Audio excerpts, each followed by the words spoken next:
Now, personally, I believe that saving your money is a major key to building your wealth. And today, you're gonna make sure that you do not have the wrong savings account when it comes to preparing for your future. And if you're new here, welcome to Love's Wallet, where I like to post weekly videos about money, business, and personal finance.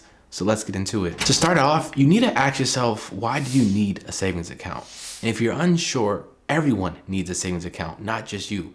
And you use a savings account to prepare for those rainy days. If you get a flat tire or you're hit with an unexpected bill, if you don't have money in your checking account, then you could tap savings account, because if not, more than most likely you might pull out a credit card and go more into debt. And a savings account is not only to prepare you for a rainy day, but also a sunny day. If an investment opportunity or a business opportunity pops up, you want to make sure you have money on hand so you can take advantage of this opportunity. And as Benjamin Franklin put it, by failing to prepare, you're preparing to fail. And just a bonus tip here, if you struggle with saving your money, try getting a piggy bank. And yes, a piggy bank. Whether you're 13 or 33, using a piggy bank is a great way to start saving some money. Now that you know why you need a savings account, you need to understand what you're saving for. And the main thing for you is saving for your future. And for everyone, this may look different. You might be saving for an emergency fund, retirement, a vacation, a new car, a new house, or even an investment opportunity. And now the hardest part about saving is actually starting. You see, since we all start at zero, it's very difficult to make sure we actually save our money month after month after month. But if I know I have a trip at the end of the year, it's gonna be a more enjoyable process for me to save my money, because I know come November or December, I'm gonna reward myself with a vacation. So again, focus on the why behind your savings and use that as motivation to make sure you hit your saving goals. But before you actually put money in the savings account, you need to understand how a savings account actually works. And the main benefit of a savings account is that when you place money into the account, the bank will pay you an interest for giving them money. Because think about it, since your money's gonna be sitting there for a couple months or even years, the bank's able to use that money, and in exchange, they reward you with interest. And this interest is known as your annual percentage yield, also known as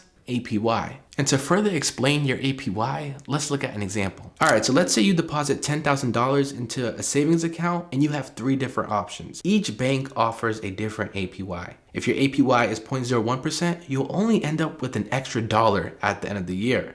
However, for the second bank with an APY of 2.5%, you're gonna get $250 just for having $10,000 sit in your account. However, if you go with a bank with an APY of 5%, your $10,000 now turns into $10,500 at the end of the year. So quickly, just a few reminders here. First, the higher the APY, the more likely you'll earn more money in your savings account. Number two, when you earn money in your savings account, you need to remember that this is counted as income, and as a result, it is taxable. And for number three, the APY set by banks is heavily dependent on the interest rates from the federal government. So when you hear the news or when you watch the news and you hear that the Fed is going to increase or decrease the interest rates, just know that's going to impact the APY in your savings accounts, because they are variable and they fluctuate. Not only do you need to understand how a savings account works, you also need to make sure you're not choosing the wrong one.